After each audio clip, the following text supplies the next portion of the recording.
Well, if you've been on social media the past couple of days, you've probably seen this image right here. This creepy figure is part of what's being called the Momo Challenge. Okay, so here's the deal. Momo targets young children on social media. This is how the story is going around, encouraging them to add a contact on the messaging service WhatsApp. Okay. And then it said that the children are then given challenges that encourage self-harm and even suicide. Now, fortunately, there have been no reports of self-harm or death as a result of this game, which may not be as big as everybody's trying to make it out to be. Authorities say it's probably just hackers trying to harvest some information.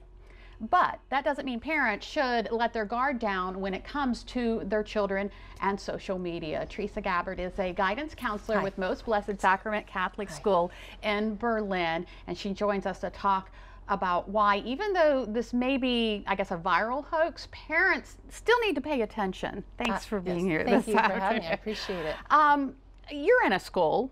Have you heard any students or children talking about this? So this came about yesterday, actually, from a colleague, and I had not heard one student talk about it yet. So of course, when she told me about it, I just went searching and started to research a little bit.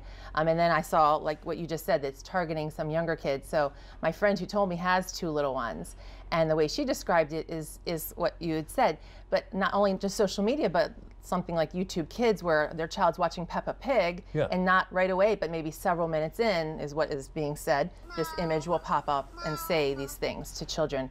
And in doing my research, a lot of it said, you know, it will say things like, don't tell your parents about this. And so, of course, my friend, who then has a lot of young moms and friends and young moms, started letting each other know about it. And I think that's why then it was the big buzz yesterday. I got home and asked my children, they had not heard of it. I have older children, one 8th grade and 2, one high school, one college. They had not heard. So then I texted my friends, have your kids spoken of this? They all asked, out of the 5 or 6, 1 had heard of it. But now they all know about it. So I'm sure today they're all buzzing about it. Because now they're intrigued. They want to find out, what is this? So they're all looking it up and trying to figure out as they play Fortnite, well, I don't see it, where is it? And so we definitely, this has just opened a door to just, yes, we need to educate, and we need to talk, and we need to talk over and over again, because it's ever changing. There's going to be a new one popping up tomorrow. There will be. Yeah, you're right. And that's the thing about My son just mentioned it to me last night. He said, do you know about this? I said, well, tell me.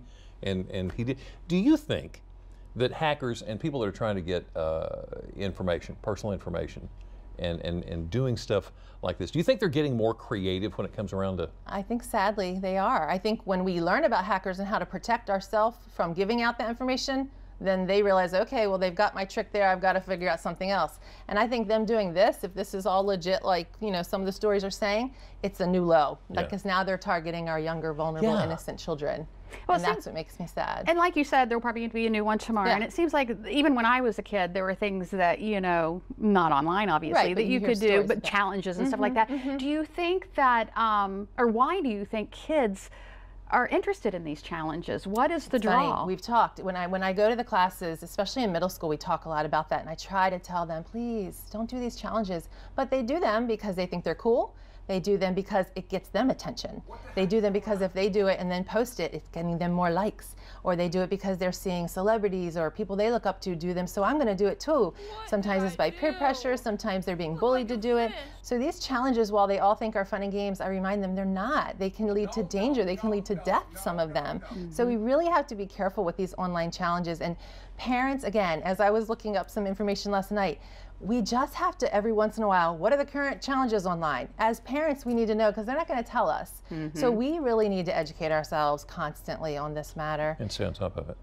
Okay, so we know that kids, just being kids, are probably going to be doing some things online that they shouldn't be in the first place. We're not always going to catch them, but is there something that we can look for to give us the idea, I need to pay attention because something might be going on? Yes. You know, when we talk, and I know we're going to talk maybe a little more about some safety things parents need to do, but I think we should know if they're being sneaky, if they're being in their room an awful lot on their devices. You know, back in the day, we used to say, to be safe, we'll just keep our PC in a family room where everybody, well now, that's not a rule that applies. Everybody's got their own devices and they're off doing their own thing. So, you know, It's family rules, and if a child is off doing that, or they go to bed, but then their parents aren't aware, they're waking up in the middle of the night, still hooking up with their friends playing these games, like, it's things like that that I think we need to be watching for. How tired are you in the morning? I thought they went to bed at 9. Why are they acting like they didn't go? You know, we really need to be checking on them and checking on what they're playing and who they're playing with. I totally try to stress with the kids I see and my own kids, if you're playing these online games, make sure it's with people you know.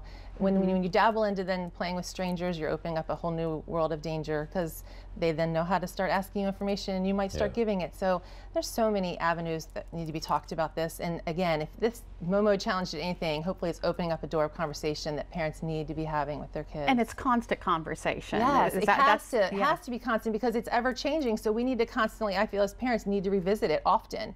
Get in the conversation like, what would happen if you came across that picture? Like with older kids, I would be showing them that picture just so they know what they're looking for. Younger ones, maybe not. But we need to give those what ifs. Like, what would you do if someone asked you this? What would you do if you saw that? Who would you go to? You know, I'm a trusted adult, and I stress that with my kids at our school. Who are your 2 or 3 trusted adults? We have to know that, and they have to know who they can go to about anything that they see that is scary to them, that they don't understand.